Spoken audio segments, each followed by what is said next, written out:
Hey, everybody, and welcome back to TarHeelIllustrated.com. Or if you're watching this on our rapidly growing YouTube channel, that's Tar Heel Illustrated. I'm THI staff writer Brandon P. Joining me tonight from the Smith Center in Chapel Hill, North Carolina, is our very own publisher, Mr. Andrew Jones. And AJ, North Carolina just got an 88-79 win over Wake Forest, improving to 2-2 in ACC play and 10-5 overall. The Tar Heels were led by RJ Davis, who had 27 points, including 22 second half points, and eclipsed the 1,000-point mark, which is always a pretty big deal. Armando Bacot was a stat sheet stuffer with 21 points, 9 rebounds, and 5 assists. But AJ, the first thing I want to talk about is guys stepping up tonight. The Tar Heels lost Pete Nance very early in the game. And whenever you lose a starter that early in the game, you need someone to step up and play out of character. And the Tar Heels got a couple of guys to step up. Seth Trimble came in with 11 points. I thought Justin McCoy played excellent defense. Leaky Black did his best Brady Manic impression in the first half. So what was your impression on the guys stepping up out of character today? I would love to see Leaky's reaction if you say that to him. That would be great. I asked Leaky. I said, for a moment out there, I thought I was in, Coral Gables 2 years ago because he was if you remember 2 years ago, Yep. COVID game where there was nobody in the building, he was 4 for 4 from three, had 16 points.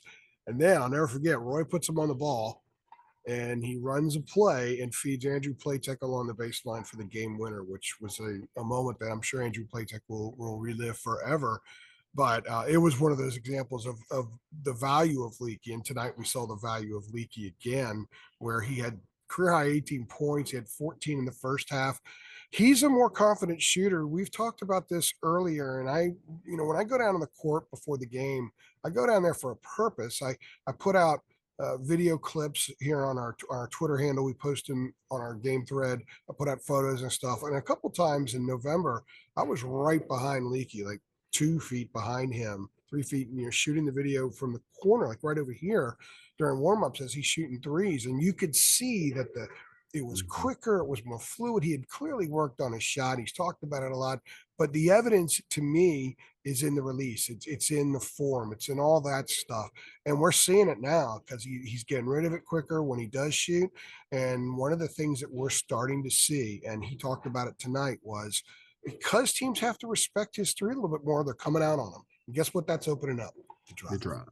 Yeah. So, there was a night that maybe with Pete Nance, Leaky would have still done that because he's had flare-up moments. He certainly isn't shy to shoot the ball, but that was a need. So he did step up, and it was an opportunity for him to step up. And I think for this team to know that that's in their back pocket, that Leaky can go for 18 moving forward is a really big thing, especially if Pete Nance is going to be out for an extended period of time, which we don't know about. There was no information at all other than Leaky did say that he passed by Pete when he was coming out of the locker room to come talk to us after the game, and he said Pete looked fine, but we don't know what look fine means in that sense.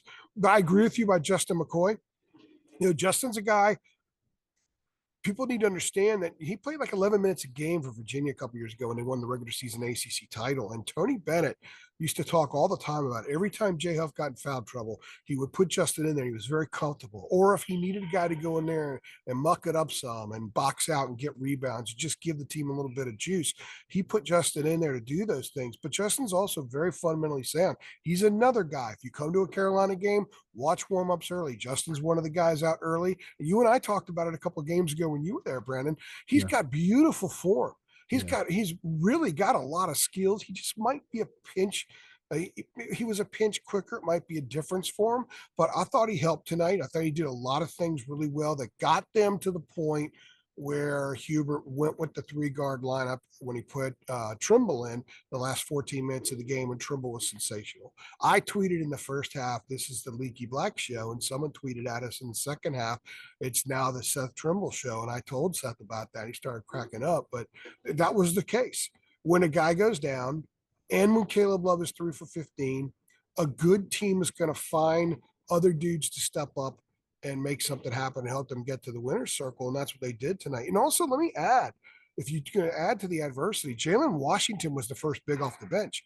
And he picked up 2 quick fouls, and McCoy went in. And then Justin needed a rest because he played like 6 straight minutes. Hubert puts Washington back in. He immediately picks up a third foul. His night was over. So McCoy had extended time. He played 11 minutes in the first half. His high for the season was 7, hadn't played since the Citadel. I asked him, I said, how do you stay ready? He said, you just stay ready. You just stay true to your routine and stay ready. Don't get out of the routine. And there's a lot of value in having a guy with that kind of experience who's played for Tony Bennett and now Hubert Davis at toward the end of your bench, if you will. If he's your 10th or 11th guy, 12th guy, there's a lot of value in having someone like that. And Carolina saw that tonight. So this was a wonderful win for this team for a lot of reasons. And we can go into some of those other reasons here in a minute, Brandon. But I think when you look around that room and you say, Leaky, you need to have a career high tonight. Seth, you need to have a career high tonight. Justin, you're going to play the most minutes you've ever played in North Carolina uniform tonight. And they're going up against a pretty good Wake Forest team, which at times has looked really good. They've just recently beaten Duke and Virginia Tech.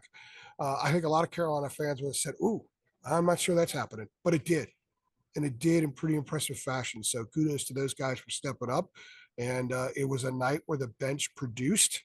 So they've had a few games where the bench has produced. And I think that's big moving forward because Hubert needs to continue gaining more confidence in the guys off the bench. And I think he took a step forward in that sense tonight. Yeah, for sure. Over the past couple of weeks, Seth Trimble has kind of established himself as one of those first players to come off the bench.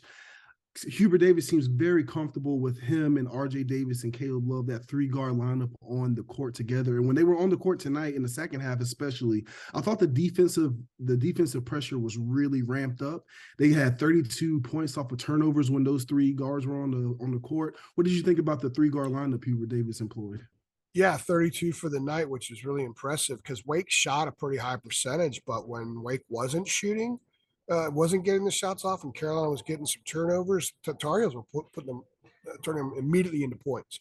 That's Carolina basketball, right? I mean, Carolina got beat on the glass, and I don't know what Wake's shooting percentage was for the game, but at one point it was around 50%, well into the game. Like I'm talking midway second half at least. But they're able to win because they're able to get points off of those mistakes. And I thought there's something falling under the table. I'm on pressure, like the actual press row in between the benches right now. And so I just knocked something over. Live TV, baby. Yeah, it's like live TV. And now I got to cough. Excuse me. So I thought that the 3-guard lineup was really effective. And what's interesting is Hubert went 3-guard a lot late at Pitt, but it was DeMarco Dunn who was out there. And I asked him up in Pittsburgh, what were you looking to get out of DeMarco? And he said he needed scoring. Tonight they needed stops. Yeah. I mean, they may have needed stops at Pitt too, but they absolutely need them because they could not keep Wake from getting good looks. Wake was getting good looks all kinds of ways, and he put Trimble out there, and Trimble just didn't play well defensively himself. I think he ignited it. I think there was an infectious thing there because Caleb loves defense. Last 10 minutes of this game was incredible. And kudos to him. That's twice I've said kudos. I promise I won't say it a third time. Testament to him for going 3 for 15, but still being up on the other end and being very emotional with them winning this game. I thought that was a good sign too. But Trimble was really good. The 3-guard lineup was good. There was a lot of comfort out there. Armando just had a lot of space. He had some assists out of that, and they were able to get to the rim from the weak side. He just got a lot of good stuff. There was a lot of flow. I like the 3-guard lineup. I really do. I like the 3-guard lineup with this team. When Pete comes back, I like when they have the 2 bigs, but I think if Hubert exercises the 3-guard lineup a lot against certain teams, it's going to be very effective, and it was against Wake. Wake struggled with it big time. I mean, Wake defensively did not look good when Carolina was doing that stuff because they were getting so many open shots. I don't know how RJ Davis was as open as he was so often in the second half, and he was getting assists off the hands of Armando. Leakey was pitching it over to him. Armando had to steal that one time and went down the court and kind of lost the ball a little bit. And he had the presence of mind to know that there was a trailer. The trailer was on the right wing. It was RJ. He pitched it back to him, and he just stepped into it and drained a 3. So you got to like that. I just thought it was fun. I thought it was speed, a little bit faster, more fluid. They ran the sets really, really well when they were running sets. I think when you have the 3 guards, you don't have to run as much because the guys could play off each other a little bit more because you have 3 players that can attack out there because Trimble can attack. And I'll tell you what, he was looking for a shot some tonight. I asked him after the game, Brandon. I said, "Was that you in by intent? Here you are near the midpoint of your first year, looking for your shot, or was it just something that came about?" He said in his mind he needed to be more aggressive because if you look at his stat lines, he hadn't done a whole lot on the offensive end. So they need to get more out of him when he's giving them minutes. And if he's going to give them 20 something minutes like he did tonight, then he's got to give them some production. And he did. So what they didn't get from Caleb, they got some of that from Leaky. They got some of that from Seth. What they didn't get from Pete, they got a lot of that from Leaky. And they got some of the bravado moments from Justin McCoy. But the 3 guard lineup, last 14:48, I think it was. Yep. That's, Hubert's not afraid to just say, okay, my 5's on the court. Channel his inner Gene Hackman, Norman Dale from Hoosiers, and then run with it. He's like, that's what I think is going to work. And it worked tonight. Yeah, I thought this game was quite interesting actually because I thought the Tar Heels were in a very similar position that they were against Pittsburgh on Saturday, but on Saturday they didn't close it out. Today the Tar Heels actually closed it out. So I was wondering, do you see that as a step forward, or what did you make of the Tar Heels actually being able to close out their opponent tonight? Well, I think it's a positive that they didn't let go. They didn't take a breath like 3 players told us on Friday. Armando, Pete, and RJ, we talked to them in the locker room. They all said, well, we took a deep breath. Well, you shouldn't take a deep breath, but maybe lesson learned. They also allowed a 9-point lead with 5.5 left against Michigan to go down to 2, and Michigan had the ball. They had those leads in Portland that they let slip away. This team has had a little bit of trouble closing the deal this year. And I did a podcast with Jacob the other day, and I said, I started thinking about it when I was in the Pittsburgh airport for 8 hours on Saturday, waiting for my flight to actually show up. I was thinking a lot about this stuff and banging out content. And it occurred to me that, these guys haven't been in a lot of close them out situations. They've had a lot of nip and tuck games that they've won. But, Armando's first year, they didn't have a lot of closeout situations. They lost 19 games. The next year, Roy's last year, not a lot of closeout situations. Even last year, they were a 9-loss team going into March.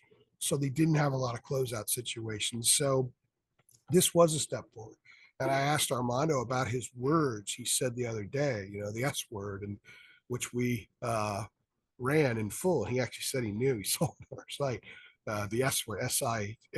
I'm not going to go any further, but it resonated.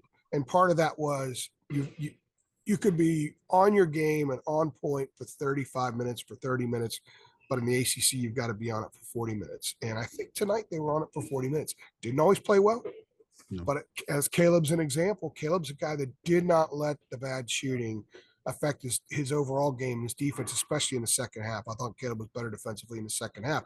So when a guy like Caleb, who's taken a beating on social media, and he's 6 for 24 in his last 2 games, when he is dialed in defensively and he is part of the intent on closing this thing out and getting the W on a night like that, and you don't have Nance out there and you're going with the freshman Trimble down the stretch and he's looking over and no one's at the scorer's table to check in for him, and you close it out, to me, I think that's a step forward. How big a step, we'll find out, because I think so far this team is 15 games in. Yep. They're just kind of moving along like this, but I don't know how much further they are ahead right now than they were a month and a half ago, aside from I do believe the cord was cut, and I do believe they've kind of started their 2023 mission here more recently. And so there's a lot of new stuff I still think this team is experiencing now.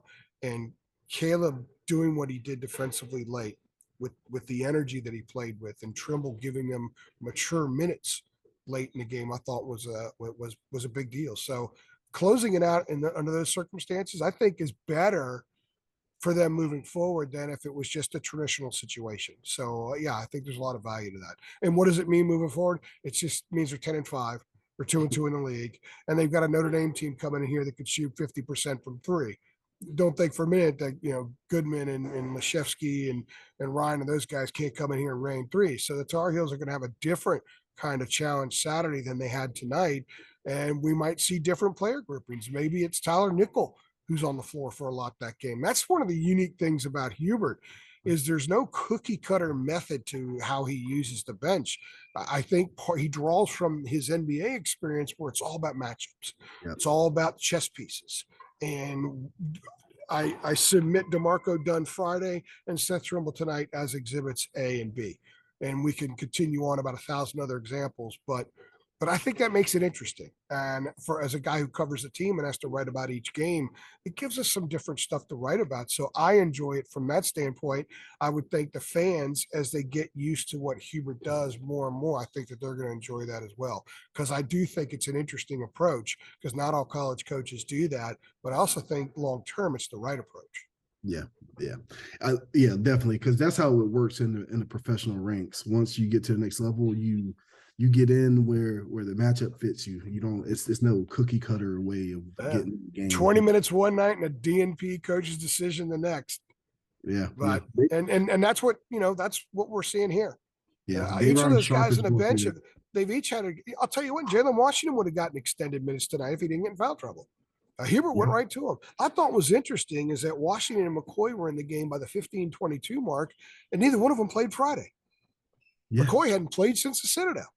Yeah, that was before they hit the road the last time. That was before Ohio State. He hadn't played in the last 3 maybe, and 4 of the last 5. So yeah. I think it's interesting. And I don't think it's a bad thing. I mean, I don't think when I say I don't think it's a bad thing, not that he didn't play. Right? That's cool if he doesn't play. That's not what I'm saying. What I'm saying is I don't think it's a bad thing that Hubert sees each guy as a legitimate piece. Yeah. Some nights you need that piece, some nights you don't. And he calls on it when he does. So I think that's interesting and kind of fun. And also down the stretch when they get into tournament play like they did against Baylor, when a lot of people get in foul trouble, now you don't have shell shock people coming in off the bench who don't have any experience playing. So I think Justin McCoy showed that he was one of those guys, by the way, in the Baylor game. But tonight, within 30 seconds, he was in the game. He got a 3 from the right corner. He attempted, he missed it. But he said that Armando and Leakey were getting on and telling him, when you're open, shoot it. Shoot the ball. Because they have a lot of confidence in him. I think that's huge. I'm telling you right now, a lot of fans, they don't really know maybe a lot about Justin's game. And Justin isn't going to be a 25-minute a night guy here. But I'm telling you, when you could go that deep and pull a guy who can do some of the really sound fundamental things and physical things he can do, who's had enough experience like he has and has the disposition he does to stay ready and not sulk if he's not getting any games, even though he's a 4th-year player, that is huge. Championship teams have dudes like that. Yeah. And North Carolina has one in Justin McCoy, and I think Carolina fans should be pretty grateful for that because he's an important piece and he's going to be needed at times. Well, AJ, that's 3 things. That's an excellent stopping point. And again, UNC with an 88-79 win over Wake Forest. The Hills will be back in action on Saturday against Notre Dame with an 11:30 a.m. tip-off, little matinee action. We'll be here after the game for your post-game coverage. We'll see you then, and thank you for watching.